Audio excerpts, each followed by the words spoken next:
آپ کہتے ہیں کہ اعلیٰ حضرت امام اہل سنت رحمۃ اللہ تعالی علیہ کی ہر بات مانی جائے، اصل جو ہر بات ہوتی ہے وہ نبی کی مانی جاتی ہے،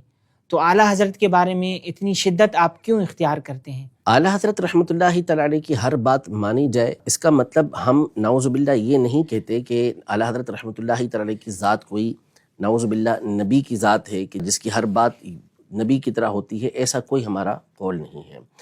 اصل یہ ہے کہ بنیاد یہ چیز ہے یہاں پر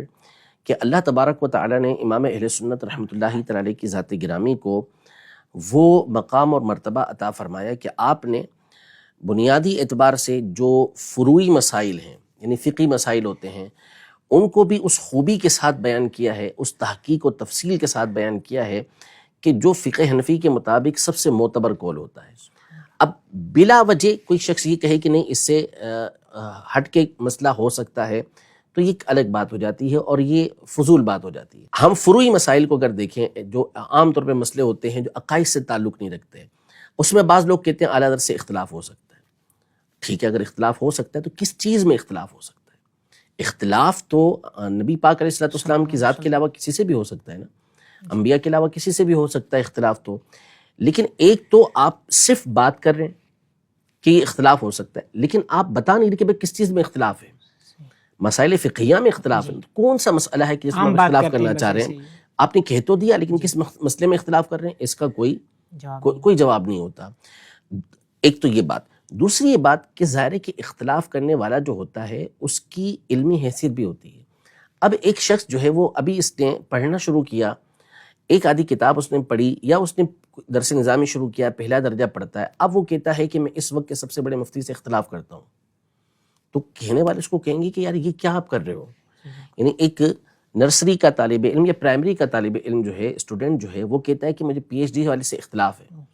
یا جس نے ابھی انجینئرنگ شروع کی ہے وہ کہتا ہے کہ جو اس فن کا ماسٹر ہے، ماہر ہے، اس سے میرا اختلاف ہے، تو لوگ کہیں گے کہ کیا کر رہے ہو؟ پہلے آپ وہ چیز تو حاصل کر لو، پھر اس کے بعد آپ اس کے اوپر گفتگو کرنا، تو ایک لاجیکل بات ہوگی، ایک عقل ماننے والی بات ہوگی۔ تو ایسے علماء گزرے کہ جن کا فقہی مسائل کے اندر بعض مقامات پر اعلیٰ حضرت سے ہٹ کر موقف تھا، کبھی بھی ہمارے علماء نے ان کی توہین نہیں کی، کیونکہ وہ دلائل کی بنیاد پر وہ گفتگو کر رہے تھے، انہوں نے متعین کیا کہ بھئی یہ مسئلہ، اس میں ہمارا موقف یہ ہے۔ ایسے علماء گزرے تو کوئی ان کو برا نہیں کہتا، لیکن اگر آپ خواہ خواہ کا یہ لیبل لگائیں اور یہ بات کہتے رہیں کہ نہیں اختلاف ہو سکتا ہے، تو اختلاف تو ہر کسی سے ہو سکتا ہے، آپ کی ذات سے بھی اختلاف ہو سکتا ہے، آپ کے والد صاحب سے بھی اختلاف ہو سکتا ہے، آپ کے استاد سے بھی اختلاف ہو سکتا ہے، سب ہو سکتا ہے، لیکن اختلاف کہاں ہوگا یہ تو ظاہر کرے نا۔ نمبر ایک بات یہ۔ نمبر دو بات یہ کہ جو عقائد و نظریات ہیں وہ کوئی امام اہل سنت نے اپنے تو بیان نہیں کیے ہوئے، یعنی امام اہل سنت اعلیٰ حضرت رحمۃ اللہ تعالی علیہ نے عقائد و نظریات میں تو وہی باتیں کی ہیں نا کہ جو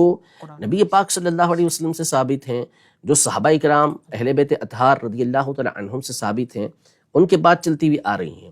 تو ایسے موقع پر آپ یہ کہیں کہ اعلیٰ حضرت سے اختلاف ہے، تو سیدھا سیدھا آپ یہ کہیں کہ اعلیٰ حضرت نے جو بات قرآن و سنت کی روشنی میں بیان کیا میں اس سے اختلاف ہے، تو پھر آپ کو پتہ چلے گا نا کہ بات کی نوعیت کیا ہے۔ تو امام اہل سنت نے عقیدے کے حوالے سے کوئی اپنی بات نہیں کہی، وہی عقائد، وہی نظریات کے جو اسلاف سے چلتے ہوئے آ رہے تھے، اسی کی تشریح آپ نے ہمارے سامنے کر دی ہے۔ تو اس اعلیٰ حضرت کو اس حوالے سے فالو کرنے کا مطلب ہے کہ آپ صحابہ کرام علیہم رضوان اور اہل بیت اطہار رضی اللہ تعالی عنہم اجمعین کے پیچھے چل رہے ہیں، اور ایسے موقع پر کہنا کہ ہمیں اختلاف ہے، تو سیدھی سیدھی بات یہ کہ پھر آپ کو عقیدے کے اندر اہل سنت کے عقیدے سے اختلاف ہے، اس نظریے سے اختلاف ہے جو اہل سنت کا ہے، کیونکہ امام اہل سنت نے اس سے ہٹ کے کوئی بات ہی بیان نہیں کی ہے۔ تو لیبل نعوذ باللہ کوئی نبوت کا نہیں لگاتا، کوئی معصوم ہونے کا نہیں لگاتا اعلیٰ حضرت رحمۃ اللہ تعالی پر۔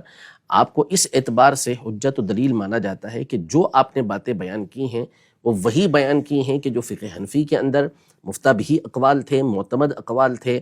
اور اس کے اصولوں کے مطابق تھے، تو اسے آپ نے بیان کیا ہے۔ اور جہاں عقائد و نظریات کی بات آئے گی تو امام علیہ سنت نے اس سے ہٹ کر کو بات بیان ہی نہیں کی۔ یہ تو ہائی صراط مستقیم ہے جو بیان کی گئی ہے، تو اس سے ہٹنے کا سوال کیسے پیدا ہو سکتا ہے؟